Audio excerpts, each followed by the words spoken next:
పాములపర్తి వెంకట నరసింహారావు భారతదేశ ప్రధానమంత్రి పదవిని అధిష్ఠించిన మొదటి దక్షిణ భారతీయుడు. ఒకే ఒక్క తెలుగువాడు. ఇప్పుడు భారతరత్న గెలుచుకున్న ఒకే ఒక్క తెలుగువాడిగా కూడా ఘనత సాధించారు. తెలంగాణలోని వరంగల్ జిల్లా నర్సంపేట మండలం లగ్నేపల్లి గ్రామంలో 1921 జూన్ 28న రుక్నాబాయి సీతారామారావు దంపతులకు పివి జన్మించారు. వరంగల్ జిల్లాలోనే ప్రాథమిక విద్య మొదలుపెట్టారు. తరువాత ఉమ్మడి కరీంనగర్ జిల్లా భీమదేవరపల్లి మండలం వంగర గ్రామానికి చెందిన పాములపర్తి రంగారావు, రుక్మిణమ్మనలు ఆయనను దత్తత తీసుకోవడంతో అప్పటి నుండి పాములపర్తి వెంకట నరసింహారావు అయ్యారు. 1938లోనే హైదరాబాద్ రాష్ట్ర కాంగ్రెస్ పార్టీలో చేరి నిజాం ప్రభుత్వ నిషేధాన్ని ధిక్కరిస్తూ వందే మాతరం గేయాన్ని పాడారు. దీంతో తాను చదువుకుంటున్న ఉస్మానియా విశ్వవిద్యాలయం నుండి ఆయనను బహిష్కరించారు. అప్పుడు ఓ మిత్రుడి సహాయంతో నాగపూర్ విశ్వవిద్యాలయంలో చేరి 1940 నుండి 44 వరకు LLB చదివారు. ఆ తరువాత స్వాతంత్ర్యోద్యమం, హైదరాబాద్ విముక్తి పోరాటంలో పాల్గొన్నారు. 1951లో అఖిల భారత కాంగ్రెస్ కమిటీలో సభ్యునిగా స్థానం పొందారు. పార్టీ అంతర్గత వర్గాల ప్రాబల్యం అధికంగా ఉండే ఆంధ్రప్రదేశ్ రాష్ట్ర రాజకీయాల్లో పివిది ఒక ప్రత్యేకమైన స్థానం. 1957లో మంతని నియోజకవర్గం నుండి శాసనసభకు ఎన్నికవడం ద్వారా పివి ఏపీ రాష్ట్ర స్థాయి రాజకీయాల్లోకి అడుగుపెట్టారు. ఇదే నియోజకవర్గం నుండి వరుసగా 4 సార్లు ఎమ్మెల్యేగా ఎన్నికయ్యారు. 1962లో మొదటిసారి మంత్రి పదవి చేపట్టి 62 నుండి 64 వరకు న్యాయ సమాచార శాఖ మంత్రిగా, 64 నుండి 67 వరకు న్యాయ దేవాదాయ శాఖ మంత్రిగా, 67లో వైద్య ఆరోగ్య శాఖ మంత్రిగా, 68, 71 కాలంలో న్యాయ సమాచార శాఖ మంత్రిగా పనిచేశారు.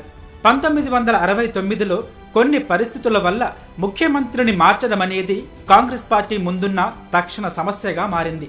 తెలంగాణ ప్రజల మనోభావాలను దృష్టిలో ఉంచుకుని ఈ ప్రాంత నేతను ముఖ్యమంత్రిగా ఎంపిక చేయడం అనేది అనివార్యమైంది. అయితే ఈ ప్రాంతం నుండి పదవిని ఆశించేవారు తక్కువేమీ లేరు.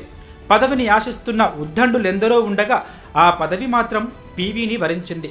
1971 సెప్టెంబర్ 30న ఆయన ముఖ్యమంత్రిగా ప్రమాణం చేశారు.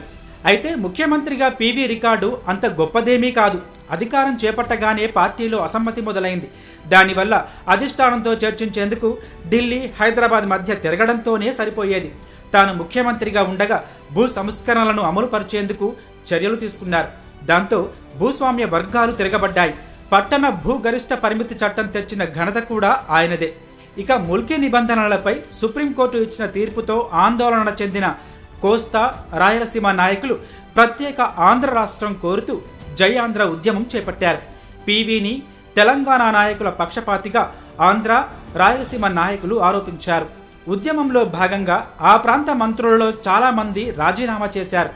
రాజీనామా చేసిన మంత్రుల స్థానంలో కొత్త మంత్రులను తీసుకుని పివి మంత్రివర్గ పునర్వ్యవస్థీకరణ చేశారు. అయితే మంత్రివర్గ పునర్వ్యవస్థీకరణ జరిగిన మరుసటి రోజే కేంద్రం రాష్ట్ర ప్రభుత్వాన్ని రద్దు చేసి రాష్ట్రపతి పాలనను విధించింది. దాంతో పివి ముఖ్యమంత్రిత్వం ముగిసింది. 1977 వరకు శాసనసభ్యుడిగా కొనసాగిన రాష్ట్ర రాజకీయాల్లో పివిని పూర్తిగా పక్కన పెట్టేశారు. తరువాత కాంగ్రెస్ పార్టీ ప్రధాన కార్యదర్శిగా నియమితుడయ్యారు. మొదటిసారిగా హనుమకొండ స్థానం నుండి లోక్సభకు ఎన్నికయ్యారు. రెండోసారి మళ్లీ హనుమకొండ నుండే లోక్సభకు ఎన్నికయ్యారు. తరువాత 2 పర్యాయాలు మహారాష్ట్రలోని రామ్టెక్ నుండి లోక్సభకు ఎన్నికయ్యారు. 1980-89 మధ్య కాలంలో కేంద్రంలో హోంశాఖ, విదేశీ వ్యవహారాల శాఖ, మానవ వనరుల అభివృద్ధి శాఖలో పనిచేశారు.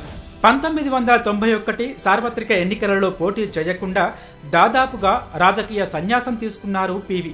కానీ అదే సమయంలో రాజీవ్ గాంధీ హత్య కారణంగా కాంగ్రెస్ పార్టీకి నాయకుడు లేకుండా పోయారు. అప్పుడు తనకంటూ ప్రత్యేక వర్గం లేని పివి అందరికీ ఆమోదయోగ్యుడిగా కనబడ్డారు. దాంతో నంద్యాల లోక్సభ నియోజకవర్గం నుండి గంగుల ప్రతాపరెడ్డితో రాజీనామా చేయించి అక్కడి ఉప ఎన్నికలో గెలిచి పివి లోక్సభలో అడుగుపెట్టారు. సాటి తెలుగువాడు ప్రధాని అవుతున్నారని నంద్యాల పార్లమెంటు సీటుకు జరిగిన ఉప ఎన్నికలలో ఎన్టీ రామారావు తెలుగుదేశం పార్టీ అభ్యర్థిని పోటీలో నిలబెట్టలేదు. 5 సంవత్సరాల పరిపాలనా కాలాన్ని పూర్తి చేసుకున్న ప్రధాన మంత్రుల్లో నెహ్రూ, గాంధీ కుటుంబాల బయటి వ్యక్తి మన పీవీయే. మైనార్టీ ప్రభుత్వానికి నేతృత్వం వహిస్తూ కూడా ఇది సాధించడం ఆయన చాకచక్యానికి నిదర్శనం. అందుకే పీవీని అపర చాణక్యుడు అంటారు. పీవీ ప్రధానమంత్రిగా ఉన్న కాలంలో భారత రాజకీయ, ఆర్థిక, సామాజిక వ్యవస్థలలో ఎన్నో గొప్ప మలుపులు, పరిణామాలు చోటు చేసుకున్నాయి. ఎన్నో అవినీతి ఆరోపణలు ప్రభుత్వాన్ని, పీవీని చుట్టుముట్టాయి. దివాలా తీసే స్థాయికి చేరుకున్న ఆర్థిక వ్యవస్థకు పునరుజ్జీవం కల్పించేందుకు ఆర్థిక సంస్కరణలకు బీజం వేశారు పీవీ. ఆ సంస్కరణల పర్యవసానమే తరువాతి కాలంలో భారత ఆర్థిక వ్యవస్థ సాధించిన అద్భుతమైన అభివృద్ధి. అందుకే పీవీని ఆర్థిక సంస్కరణల పితామహుడిగా పేర్కొంటారు. పంజాబ్ తీవ్రవాదాన్ని విజయవంతంగా అణచివేసిన ఘనత పీవీ ప్రభుత్వానిదే. కాశ్మీరు తీవ్రవాదులు ప్రముఖులను అపహరించినప్పుడు వారి డిమాండ్లకు లొంగకుండా ప్రముఖులను విడిపించిన ఘనత కూడా పీవీదే.